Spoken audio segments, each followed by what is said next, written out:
Next question, we will start with Mr. Wilson. Please take 3 minutes to tell us what you feel are the most pressing needs facing Jackson and Ward 1 and how you would address them as a member of the council.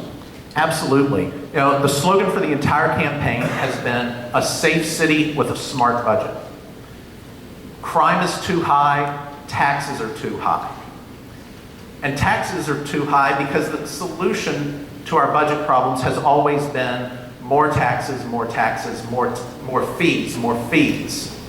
When in reality, if you look at the economic report the city just had to audit, our revenue shortfall is coming from decreased property values. It's decreased property values, decreased property taxes, because people are not wanting to move into Jackson, and the people who are paying less for houses. How many of you are homeowners who would love to see your home values go up? That's what we all want. It starts with crime enforcement, which means getting more police on the bench. We ran the numbers. I've worked all over the world. I've seen ideas in other places that work in those communities. And we're here to offer a GI Bill for our cops. You sign a 4-year contract with our police, full-time or 6-year part-time, we'll pay off your in-state college debt. It's actually cheaper to do that than to continue the system we currently have, training new police who then leave and go work someplace else. We need more cops on the beat. We need communities rebuilt. We need to empower neighborhood associations, and we need to focus on code enforcement. Those houses where the weeds are up to here, the shingles are falling apart, the paint is chipping, those are the houses where you see the crime centering, where you see the community embarrassed about itself, and where you see property values go down. We also need to make sure, I said this EPA regulation that Mr. Barber mentioned, that's massive. That's going to require a lot of money invested in our infrastructure. Again, I've worked all over the world. I've seen the good and the bad that contractors can do. We need someone on that council who is not scared to shine the light when it needs to be shined and stand up and say, this is wrong, fix it. That's what we need. A safer city and a more economically prosperous city. One with a smart budget. 3 years ago, a biotech company came to Jackson and offered to buy all of our water and sewer, or all of our sewer system. They offered to buy all of our raw sludge so we wouldn't have to process it and they could turn it into biofuels. The city turned it down because the city didn't trust business. I'm here to promote that, promote business. Thank you. Mr. Sellers. Jackson faces a lot of problems. And we've got...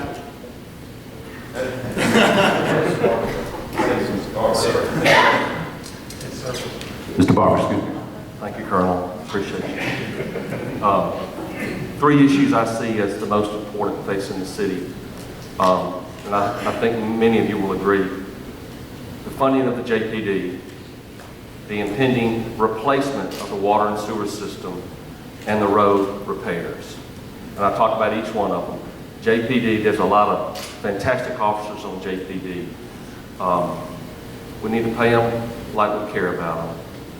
We need to pay them as if they're coming to our house tonight. That's easy to say, and it's not easy to do. When I was a supervisor, our sheriff, Malcolm McMillan, would often ask for money for raises because the Board of Supervisors at the time was able to maintain a balanced budget. There was money available. It allowed him to give money to those officers that were doing a good job. We need to adequately fund the JPD. That does not mean to write a blank check. Chief Vance, I think, is very qualified. I think he's going to do a good job. He needs help in the finance area. He's not an accountant. At one time, the JPD didn't have an accountant. How are you going to control the money? Somebody's got to be down there to tell the people in the field, no, you can't have that right now. No, you spent too much on fuel. No, you spent too much on overtime. JPD, if we don't stop crime or slow it down, everything else doesn't matter. We're going to spend up to $900, maybe $1 billion on replacing water and sewer lines. $1 billion. We are going to pay for that. Water, the sewers, over $400 million. There's a consent decree. The city has to do it. The city's agreed to do it. Another $400 to $500 million on water lines. We've seen these pipes burst. Because they weren't maintained, this is what we get. This is 50, 60 years of letting it ride. The next administration will handle it. The next administration will handle it. I did not vote for Chokwe Lumumba for mayor, but he made some decisions. He did something. He moved the ball forward, and I respect him for that. There is a 1 cent sales tax that's been added. I'll remind the people that when they had the public hearings, they said every cent of that money was going to go to water sewer. Now I'm hearing people say, well, there's other priorities.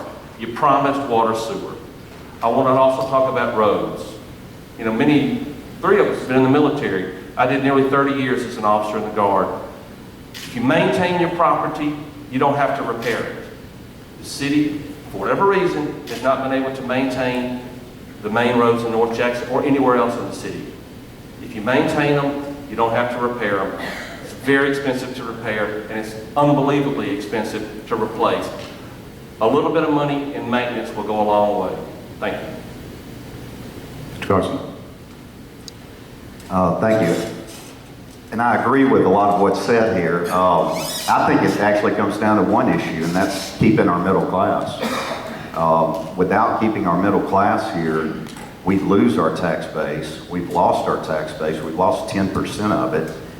So you got to go to the next question of why did we lose 10% of our population? How can we stop the population from leaving?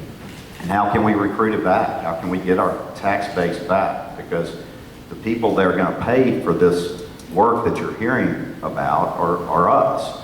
And the biggest response that I get is that families leave when they have 3 kids, they can't afford private school, and the kid gets to middle school. Our daughter's in elementary school at McWillie. And when those families get to middle school, they don't feel like their kids can go to a safe school or one where they learn, so they move. And we don't get them back. And they go to Rankin County and they go to Madison County. At one time, Jackson had 70% of the state employees lived in Jackson. The whole state lived in Jackson. We had the police officers that lived in your neighborhood. It's easier to fight crime when police officers are living in your neighborhood. I spoke with an officer who sort of asked me the same question, what do you think we need to do about cops? And my first response was, well, we got to pay them well. And then he said, well, we're actually paid above the average. And I looked, and he was right. We pay above the average, but the problem that he saw was only 14% of them live in Jackson. Only 14% of our police officers live here. And the city council passed an ordinance that said they now have to live here. I think that's a little backwards. The thought should not be to mandate them to live here. The mandate should be give them a community that they want to live here. Give them a community where they can afford to live here and send their kids to school. And when you've got a 50% dropout rate with African American males in your community, you're going to have crime. So one of the big initiatives that I'm working on, I grew up at Colonial. Eastover, close to me, is doing well overall, Jackson Country Club, but how Colonial Country Club goes, whether it goes up or down, will determine how our entire board goes. And so I'm pushing for a middle school there. I've spoken with the developer out of Shreveport on numerous occasions. I'm talking to anybody who will listen to me, the sheriff, the city council members, because if we can get a school where we can keep our middle class, then we've solved a huge chunk of our problems, both with the infrastructure, crime, and more importantly, providing opportunities for these children who are growing up in our community. So we can't lose sight of that as a community. And I've got the red, so I'll wait for the next question. Thank you. Mr. Hood. I'd list 3 reasons that I think are important. One would be finance, the finances of the city of Jackson. The second would be pro-business climate, and the third would be safety. On the subject of the city's finances, I recently went to the link to go to the city's budget review book online. It's only 402 pages. I was, amazed it's that big. It's hard enough for me to get my arms around that. For a layperson, it's even more difficult. I went to the city of Chattanooga just to compare, because they're about the same population base as us, and it was 27 pages. So we have 402 pages, and one of the alarming things was, if you look through, it compares what was budgeted, what the actual was in 2013 for revenues coming in, for the different line items, what it was budgeted for 2014, what it actually came in during 2014. These are for years ending June 30. And then what's budgeted for 2015. What's alarming is there are a lot of line items in those first 56 pages of it that I've gone through, where the actual for 2014 was significantly below what was budgeted for 2014. And even with that, the forecast for next year is much higher than where it was for this year. I think that is somewhat Pollyannish to think that the revenues are going to start climbing again next year. But there's some challenges with the forecasts that are used in the budget. I'll give you one small anecdote that try to keep us from getting too far in the weeds on this issue, and that is around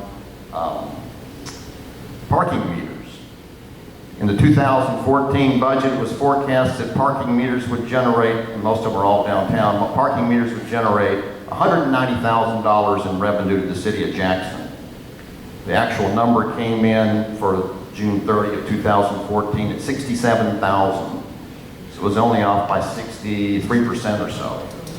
It's a dramatic miss on the side of forecasting. And even with that low number, the forecast for the budget for 2015, for the year that will end next June 30, was $150,000, more than twice as much as we actually got in 2014. That's a yellow light that the revenues are declining in a number of different areas. It also is declining in real estate. The taxes that we're receiving, you're seeing more buildings that are paying less taxes. You've got a recent change in hands of the Landmark building, and that's the tax rates from that will drop down because of the dramatic drop in price there. So finances is a huge issue here, and we need some expertise in there to make sure that we're actually getting the revenue we expect to get, and that we're getting the value for our dollar. I would submit to you that we're not really getting a full 100 cents worth of value from city government for the dollars we're paying in taxpayers, as taxpayers. The second issue is pro-business friendly. We need a pro-business friendly environment from Jackson. That means fast track the permits and the licenses and new business. Your time's up, sir. Is that time up? Okay. Ms. Sellers. Jackson faces a couple issues that the other candidates have touched on. Crime is a major problem in Jackson.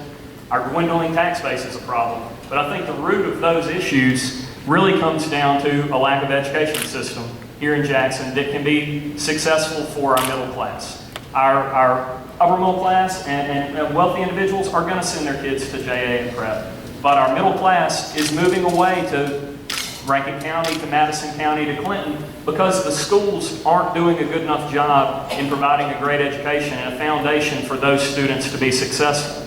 We've got to turn JPS around. We've got to work with groups like Alignment Jackson to make sure that the model that we're following as a school system is on track with what other cities are doing to improve their schools. We've got to go away from that 65% graduation rate.